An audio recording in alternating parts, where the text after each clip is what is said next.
Salam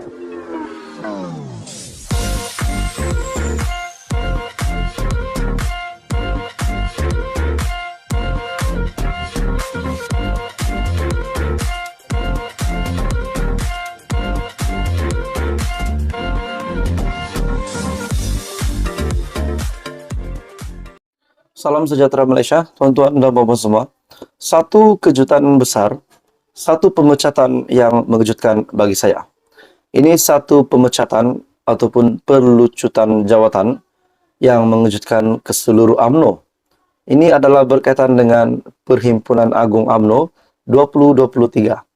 Dalam satu artikel yang mengesahkan, bekas pemimpin UMNO dipecat tak minat sertai Perhimpunan Agung UMNO.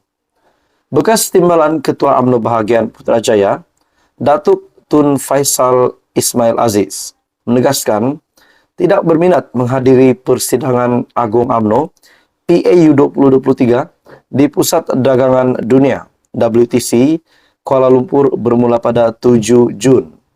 Bekas pemimpin UMNO yang dipecat itu mengakui tidak akan menghadiri sebarang aktiviti parti selagi ia diterajui Datuk Seri Dr. Ahmad Zahid Hamidi. Nah, tuan-tuan dan puan semua, ini satu kejutan besar kepada Presiden UMNO sendiri. Pengakuan daripada bekas pemimpin UMNO yang dipecat itu bahawa beliau tidak pernah akan menghadiri sebarang aktiviti parti. Nah, tidak akan menghadiri sebarang aktiviti di dalam UMNO selagi parti itu diterajui oleh Datuk Seri Ahmad Zahid Hamidi.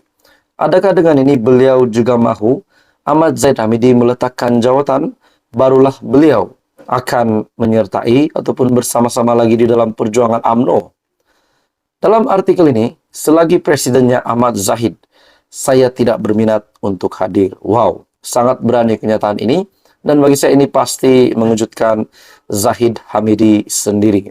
Kita juga dikejutkan sebelum ini bahawa setelah kita mendengar KJ dipecat, Hishamuddin Husin digantung. Akhirnya satu lagi pemimpin UMNO yang dipecat itu mengakui tidak akan menghadiri sebarang aktiviti selagi parti dipimpin oleh Ahmad Zahid Hamidi. Pada Jumaat, Setiausaha Agung UMNO, Datuk Dr. Ashraf Wajdi Dusuki berkata, parti itu sedia menjemput bekas ahli yang dipecat.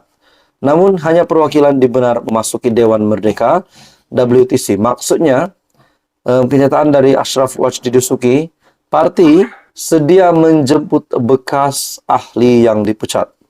Adakah dengan ini KJ pun dijemput untuk menghadiri PAU 2023? Nah, itu pun menjadi persoalan. Beliau secara berseluruh mempelawa mereka yang dipecat daripada parti itu untuk datang memperbaharui samping UMNO. Jadi timbul di dalam fikiran saya, tuan-tuan dan puan semua, persoalan, adakah mungkin UMNO akan terima semula KJ, ataupun KJ sendiri akan minat untuk masuk semula UMNO? Atau, jadi itu menjadi persoalan. Adakah Zahid akan memberikan pengampunan kepada KJ dan menerima semula KJ? Nah, menjadi persoalan. Jadi apa komen anda, tuan-tuan dan puan-puan? Teruskan bersama di dalam channel ini untuk info yang seterusnya. Jangan lupa tekan butang like, share, dan subscribe. Halo semua, salam sejahtera Malaysia. Selamat datang ke channel Fels Lifestyle. Tuan-tuan dan puan-puan yang saya amat hormati sekalian, setelah kita dikejutkan dengan beberapa berita berkaitan dengan status Tun Dr. Mahathir, Perdana Menteri, bekas Perdana Menteri 2 kali itu, setelah beliau didakwa telah membuat kenyataan di mana satu siasatan ke atas bekas Perdana Menteri tersebut, yaitu siasatan yang dijalankan mengenai kenyataan Mahathir sendiri yang berunsur penghinaan terhadap institusi diraja dan proklamasi orang Melayu. Walaupun kes itu masih di peringkat siasatan, yang terkini berita susulan ataupun update terkini berkaitan dengan isu tersebut, di mana kertas siasatan kes Tun Mahathir akhirnya dirujuk ke pejabat peguam negara. Jadi ramai netizen ataupun rakyat Malaysia, mungkin bahkan pengundi Tun Dr. Mahathir sendiri, tertanya-tanya kalau benar Tun Mahathir didapati bersalah, adakah beliau boleh dikenakan tindakan undang-undang? Disebabkan ini adalah satu isu yang sangat-sangat sensitif berkaitan dengan penghinaan institusi diraja. Dalam satu artikel, setelah kertas siasatan kes Tun Mahathir yang dirujuk ke pejabat peguam negara, kertas siasatan terhadap bekas Perdana Menteri itu akan dirujuk ke pejabat peguam negara pada Selasa. Dalam pada itu, Setiausaha Polis Diraja Malaysia, Datuk Nur Syah Muhammad Saaduddin berkata, pihaknya telah melengkapkan kertas siasatan itu yang bersabit kes penghinaan terhadap institusi diraja membabitkan Dr. Mahathir. Kertas siasatan itu pula akan dirujuk kepada pejabat peguam negara selari dengan peruntukan perkara 145 dalam kurungan 3 Perlembagaan Persekutuan. Bagi saya ini satu isu yang sangat-sangat sensitif dan pasti satu kejutan besar kepada yang di Pertuan Agong dan juga Raja-Raja Melayu. Disebabkan ini adalah institusi diraja, berkaitan dengan institusi diraja. Dalam pada itu, siasatan berhubung. Isu proklamasi orang Melayu masih di peringkat siasatan bagi rakaman percakapan Tan Sri Abdul Hadi Awang, Presiden PAS sendiri, serta Dr. P. Ramasamy, yaitu Timbalan Ketua Menteri II Pulau Pinang, dalam satu kenyataan.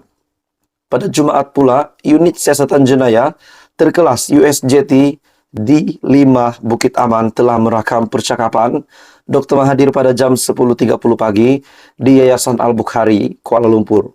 Nah, persoalannya saudara-saudara, setelah ini berkait rapat dengan proklamasi orang Melayu yang ditaja oleh Tun Dr. Mahathir.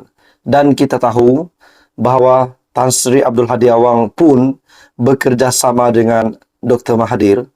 Adakah dengan ini secara tidak langsung Hadi Awang sendiri pun bakal disiasat dan mungkin beliau juga terlibat dengan perkara sensitif ini? Nah, itu menjadi persoalan. Dalam pada itu, pada 3 Mei yang lepas, beberapa pemimpin PAS telah mendatangani proklamasi Melayu yang mengandungi 12 perkara yang menyentuh isu-isu orang Melayu yang menimbulkan ketidaktentuan mengenai masa depan mereka. Pengisytiharan itu juga didakwa bertujuan untuk menyatupadukan masyarakat Melayu. Memang untuk menyatupadukan masyarakat Melayu, namun saudara-saudara, akhirnya perkara ini dibawa ke peringkat yang lebih serius, di mana siasatan ke atas Tun Dr. Mahathir yang dijalankan mengenai kenyataan beliau itu yang berunsur penghinaan terhadap institusi diraja. Bagi saya ini satu kejutan besar kepada Raja-Raja Melayu dan juga kepada yang di Pertuan Agong. Dan saya juga menolak perkara ini, perkara sensitif ini yang menyentuh berkenaan dengan penghinaan institusi diraja. Dan sudah pasti ini perkara yang sangat sensitif, isu yang sangat sensitif untuk dibahas. Jadi saudara-saudara, adakah dengan ini kalau benar dapat dibuktikan Tun Mahathir bersalah, adakah beliau boleh dikenakan tindakan undang-undang? Adakah beliau mungkin dipenjarakan? Nah, itu menjadi persoalan. Adakah beliau bersama pemimpin-pemimpin yang lain di dalam proklamasi orang Melayu itu bakal terima tindakan undang-undang? Nah, itu menjadi persoalan ramai orang. Jadi apa komen Anda? Teruskan bersama di dalam channel ini untuk info yang seterusnya. Info padu, info hangat disediakan di dalam channel ini. Anda dipersilakan untuk bantu channel ini dengan menekan butang like. Anda juga boleh share video ini dan tekan butang subscribe.